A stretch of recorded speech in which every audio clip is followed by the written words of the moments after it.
Hey guys, welcome back to our channel GLITCHEDVELO. I'm your host 𝙎𝙪𝙧𝙘𝙚 and today in this video I'm going to show you how to use directional proximities in CopperCube 3D game engine. You might be wondering what are these directional proximities, and I'm gonna tell you in a moment. So first of all, as always, you need to download the extension from our website www.𝙎𝙪𝙧𝙘𝙝. So go ahead and download this extension, directional proximity. This extension also comes with a prefab file. So when you download the extension, you will get these two files, behavior JIC direction proximity 1.0 and directional proximity.ccp file, which is your CopperCube prefab file. So you need to copy paste this in your extension directory, and you need to copy paste this directional proximity.ccp file in your CopperCube prefabs directory. And if you don't know where is your CopperCube prefabs directory, then you can simply go to your CopperCube installation directory and there will be a folder named prefabs, and you can put this prefab file in that folder. So in my case, it is my local disk C, program files, MB era folder, and then CopperCube 6.6 and the prefabs directory. And what you can also do is you can simply open your CopperCube editor and then go to tools, then options, then prefabs and import, and you can specify an additional directory to load prefabs from. So in my case, I have used my desktop to load additional prefabs to this CopperCube editor. So let me just simply close it, and let me just open CopperCube 6.6 because the previous was CopperCube 6.5. So we have our CopperCube editor here. And if I scroll down here, then you will notice that we have, we don't have any directional proximity here. So I'm gonna go to my tools, options, and let's just check. We have our editor here with additional directories, because I already have two versions of CopperCube. So there is CopperCube 6.5 and there is CopperCube 6.6. And you will also notice that CopperCube 6.6 has this black theme for the icons, and I opted for black themes because if I go to tools and options and then change the theme to light, then these icons are still visible. So black icons can be used for both the dark mode and for the light mode. So I'm gonna stick to that, and I'm gonna use black icons only for the CopperCube 6.6 version. And let me just copy this directional proximity.ccp file to my desktop here and then restart the editor.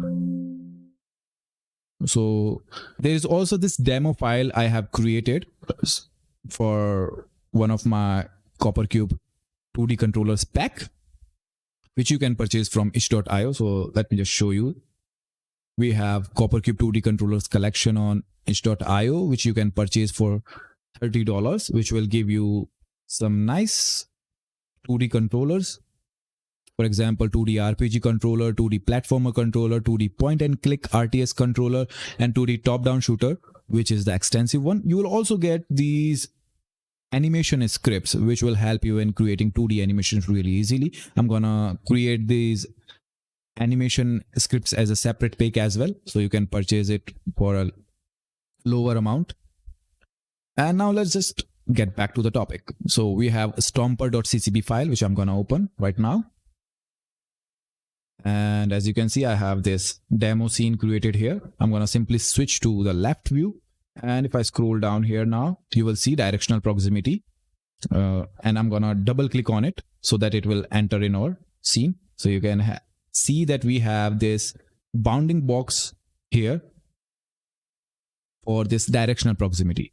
And you might not be able to see any texture or any icon for this directional proximity prefab in the scene view here, 3D scene view here. And that is intentional because we don't want to click this or select this proximity, directional proximity, when we are level designing. So instead of selecting the directional proximity prefab in your 3D scene, what you can do is you can scroll down to the Scene Graph Explorer. Then you will notice a folder named Proximities, which will have directional proximity that you can select from here. And then if you go to behaviors, then you will notice that there is already a behavior attached to this prefab, which is directional proximity 1.0. And you might see something like unknown CopperCube behavior or something else. And that will only happen if you don't have this behavior JIC direction proximity 1.0 already installed in your computer. So you need to make sure that you have already installed the extension to your extensions directory, and then reload the editor and add the directional proximity prefab in your scene. And if I go to attributes, I can scale it up like something like 16 by 16 by 16, which is actually the tile size I'm using for this demo. And I can scale it a bit more on the y-axis and then move it here. And now let me just tell you what actually are the directional proximities. So the directional proximities allows you to execute an action when your object or the character enters the proximity area from a specific direction. For example, if this character Stomper enters the proximity area or directional proximity from the left side, then only execute an action. But if it is entering from the right side, then do nothing. So in order to do that, what we can do is we can simply go to our directional proximity, go to behavior, and simply select the character which we want to test the proximity with. In my case, it is Stomper, which is our 3D, the player. And then we have these bunch of options like, let me just move it here so that we can see it more properly. So we have X, negative X, Y, negative Y, Z, negative Z, and action on leave. So these all are going to be the directions on which we can execute an action. So let's just look here. Our character is on the left side of the proximity area, and we know that this is the Z-axis, this is Y-axis, and we want to execute an action when the player enters from the left side, which means the player is moving towards the positive of Z-axis. So we are going to execute an action on positive Z-axis, which is generally Z. And then we are going to execute an action, for example, change a texture. And let me just create a cube here with 16 size and apply this texture. And we want to change this texture to something else when our player enters the proximity area from the left side. So simply select this directional proximity, go to our action on the Z-axis, change a texture, select the cube mesh that we just created, and we are going to change the texture to this green slime texture.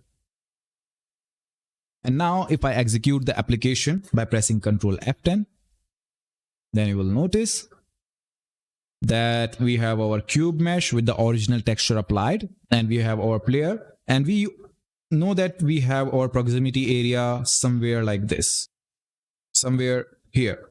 And now if I move my player inside the proximity area from the left side towards the right direction, then this cube mesh changes the texture to green slime.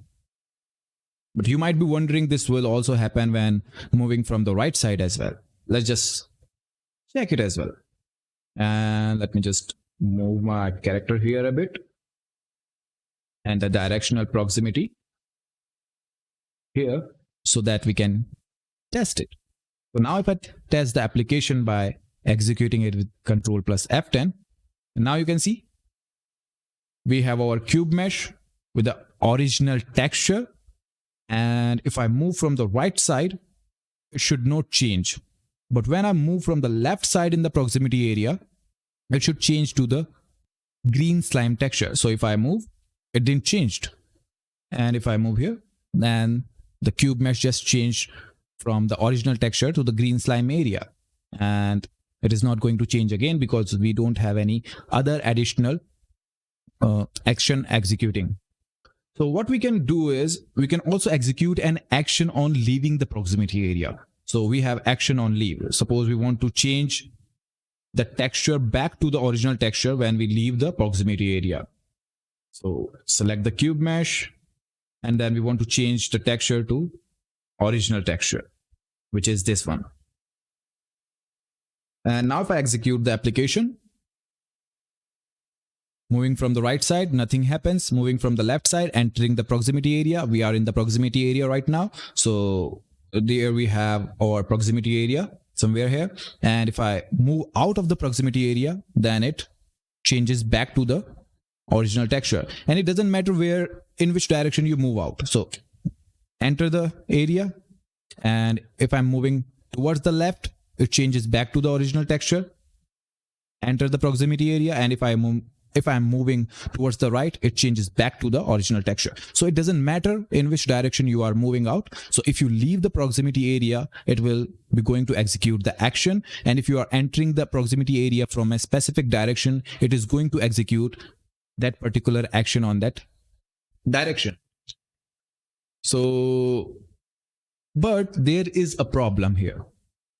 It is not actually a problem, but it is there to provide you much more simplified way to execute actions for different directions. You can't execute multiple actions in the single behavior for different direction. For example, if I want to execute an action when entering the right side, entering from the left side, and if I want to execute the action when entering from the top as well.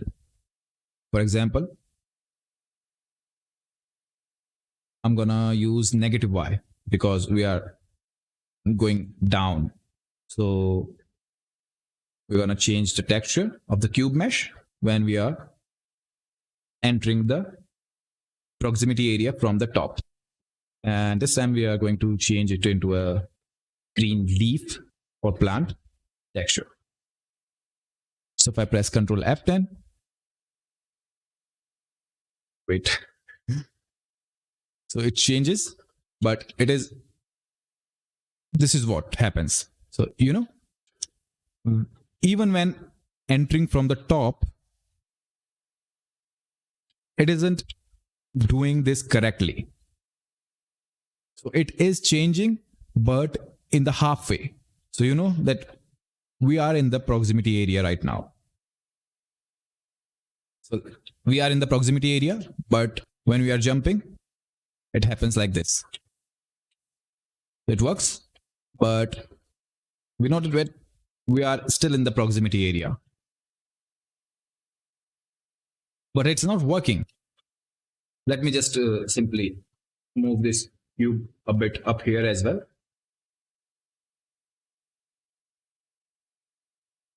So it executed the action when entering from the top.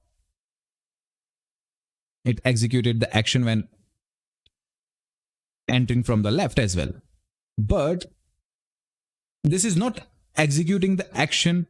Let me just simply show you in a much more better way. So I'm going to create a new cube mesh with transparent add material, and I'm going to simply move it towards our directional proximity position, which is something like this. And I'm going to paste it here.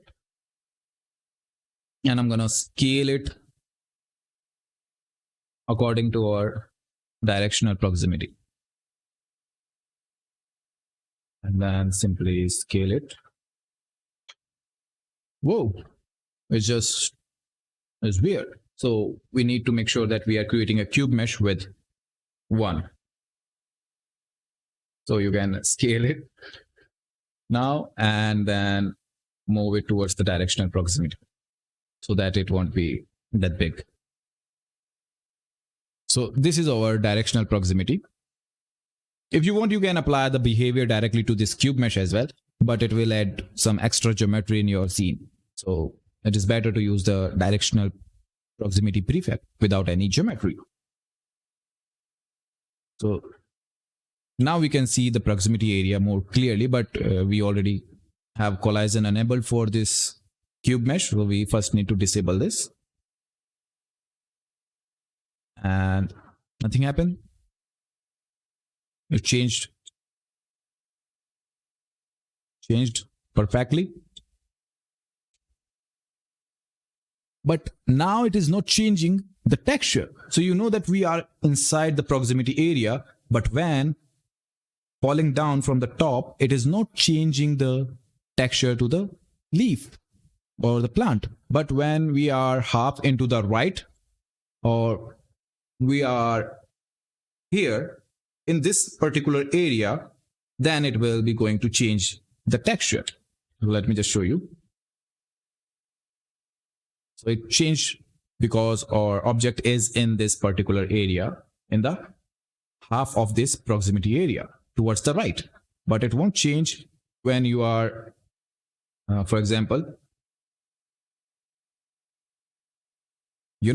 it should change to the leaf, but it changed to the green slime instead, because it is executing the entering from the left side. So it is a complicated, but you should just don't use it in single behavior. So what you can do is you can instead copy this behavior by pressing Ctrl B and press Ctrl J, and then execute simply another action. So I'm gonna remove the negative y from the first one and remove the second one from the negative z. So now it will execute the same actions, but more accurately or more precisely. So, yep. So now you can see, even in the half, or even we are, I have to change the speed of this. So it changes the texture perfectly when you are dealing with multiple behaviors. Or you can say it execute the actions perfectly, not just change the texture. So you can execute whatever actions you want. It doesn't matter at all. I know the video is going to be a bit long, but I need to explain everything in detail so that you won't get, something like that. So yeah, there can be many uses of this behavior or the extension. For example, you can use it for hitboxes. Suppose you want to block something when the enemy is hitting from the front, but you don't want to block the attack when it is attacking from the behind. So you have one directional proximity. You have a hitbox like this, and you have an action on the z-axis, and you have another action or another behavior for the negative of the z-axis. So whenever you are pressing the X and you check for a variable, the block is true. So if you are pressing X, then the variable block is set to true, and you are checking a condition when an object or an animated node enters the scene or enters the proximity area from the left side, which is from the z-axis towards the positive z-axis, then you can check for if a variable block is true, then do not give damage to the character. But if it is entering from the negative of z-axis, you can check for the variable block is true, then you can give the damage to the character. So it will block if the character is facing the front of the enemy, and if the enemy is attacking from behind, it will get the damage. So you can do a lot of things. For example, you can use it for a door. You can use it for a door if you want to open the door from the outside only, and if you don't want to open the door from the inside when pressing a key. So you can use this a directional proximity. So suppose if your door, this is the outside area of your door, and this is the inside area of your door, and you want to open the door from the outside only. So you can execute an action on the negative z-axis, but you don't want to allow to open the door from the inside. So you can leave all the actions empty. So that's how you can use this directional proximities. So this is what directional proximities are. So you can specify an action to execute on a specific direction. But there is one more thing. You can't do it for moving object, or it might give weird results when you are rotating the directional proximity like this.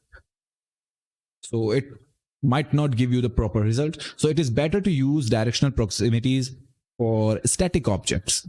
instead of animated objects or moving objects. You can say moving object. So it is better to use it with static object. So this is what the directional proximities does. And you will notice this black theme. I think it is pretty good. And one more thing, most of the themes don't have these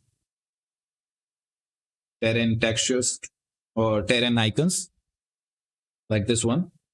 I also created for the terrain as well, and for this scene here, like add, delete, settings, scene metrics, scene post effects that you can see here as well. And also you will notice that this will change the plus and minus icon for these behaviors and actions as well. So, wow, I never expected this will look like this when we add a terrain in this scene. It looks pretty weird and pretty good as well. So let me just remove it. And this demo is pretty much functional. Let me just show you by playing the scene. So you will notice we can jump as well. You might already notice that. And you can collect the gems as well. See, we have 3 gems collected so far, and we have 6. And then there is this bug with the physics simulation in CopperCube that you can't change the position without collision in physics simulation. And I already fixed this bug, but it will be available to the public in the next update of CopperCube game engine. So this will probably be fixed whenever we get an update for CopperCube game engine. So till that, I have to bear with this bug. So yeah, that's pretty much it. If you want, you can purchase the extension from my website, from the 𝙎𝙪𝙧𝙘𝙪 page. For $30, you will get a bunch of cool platformers, controllers. This one also uses the same controller. For example, if I go here and let me just show the properties window. It uses 2D platformer controller, and we have a camera. We have the camera. It doesn't use any. It is just a fixed camera because we are using the whole scene. So we have Stomper with 2D platformer controller. You can action on move, action on idle, action on jump, action on fall, action on crouch, action on attack. We are doing all those things, and we are using the animation script that comes with the pack, which is set 2D animation of scene node. You can simply select Stomper, then change the animation run. We have affecting material, time per frame, we want to loop or not, and all of them. So whenever we are moving, we are changing the animation. Whenever we are idle, we are changing the animation to idle. And whenever we are jumping, we are changing the animation to jumping, and for fall, crouch, and attack, and so on.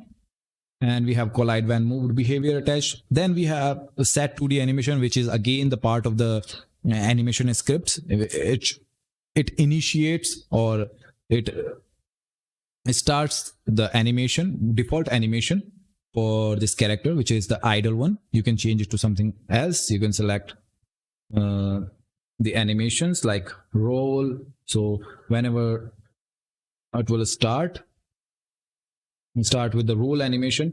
But as I already have this idle state, whenever this character is on ground, for example, we have action on idle here, we have to change the idle animation to roll here as well. For example, I'm changing to roll, and then it will play the rolling animation like this. Whenever our character is idle, if it is moving, it will play the move animation, and if it is jumping, it will play the jump animation. If it is falling, it will play the fall animation, and it will simply play the roll animation when it is idle. You can use whatever animation you want, and you will also notice that there is some particle effects or special effects whenever we are jumping, and whenever we are collecting these gems, they will show some effects. Now you can say the impact. I like how it rolls. So that's pretty much it for today's videos. I hope you enjoyed the video and this extension will be really helpful and handy for you. So if you like the video, then give it a thumbs up, comment down your views or feedback in the comment section down below. And in the description down below, you will find all the links for, the behavior and the CopperCube 2D pack. You will also find some affiliated links for purchasing CopperCube Pro and Studio version. It will help me or support me by earning me a commission. So you can purchase from my affiliated links.